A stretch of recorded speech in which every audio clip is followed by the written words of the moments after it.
Richard, Duke of Gloucester, later King Richard III, was one of the most reviled monarchs in English history. He was a hunchback, an usurer, a murderer, and according to legend, a child killer. But did he really kill his own nephews, the princes in the Tower?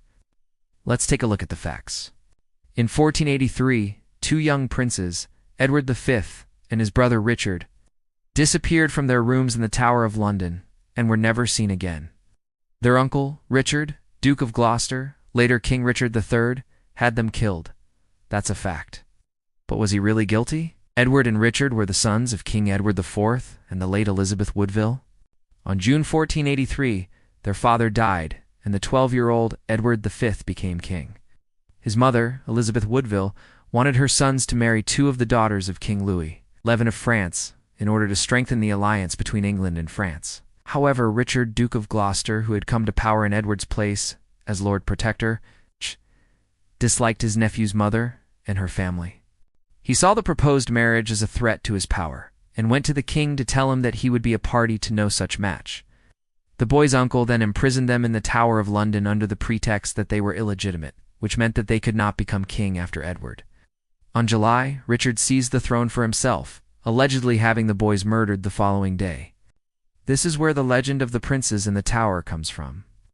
Now, it is a fact that the two boys vanished without a trace, but the circumstances surrounding their disappearance are shrouded in mystery. Some historians argue that Richard was innocent and that the boys were taken to a safe house for their own protection.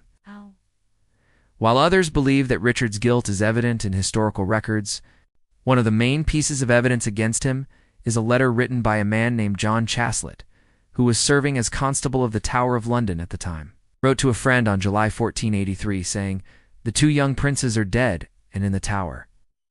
As I suppose you have heard before this time, by the means of the Duke of Gloucester.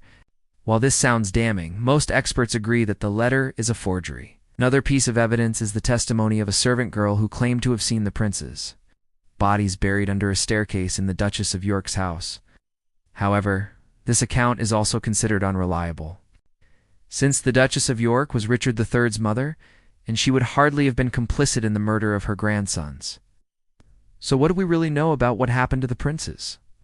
To separate the myth from the propaganda, let's talk to some experts. Richard was undoubtedly guilty of having his nephews killed. Richard was innocent, and the boys were victims of a Tudor-era smear campaign. I think the truth is somewhere in the middle. Richard didn't have them killed, but he allowed his counselors to have them killed, because he didn't want to get his hands dirty. If Richard was innocent, why did he keep the boys in the Tower so long if he knew they were safe elsewhere? Because he wanted to make sure that Edward could not come back and claim the throne. Even if he wasn't guilty of murder, Richard was certainly guilty of something. There is no doubt that the princes died in the Tower. What is debated is whether Richard had them killed or if someone else was responsible. One theory is that Sir Thomas Bridges, Richard's counselor, killed the princes on his own initiative. Another theory is that the murders were ordered by Queen Elizabeth Woodville, Edward's mother, in order to prevent her sons from being used as pawns in Richard's schemes. But there is no solid evidence to support either theory. As far as what happened to their bodies, there is a popular legend that they were tossed into the River Thames, but there is no historical basis for this story. Where did the story come from? Who knows? Someone wanted to tarnish Richard's reputation. So what do you think? Was Richard guilty or a victim of Tudor-era propaganda? Let me know your thoughts in the comments. And don't forget to subscribe for more royal mishaps, including the infamous lost crown jewels of the Kohinoor. Next time on Time After Time.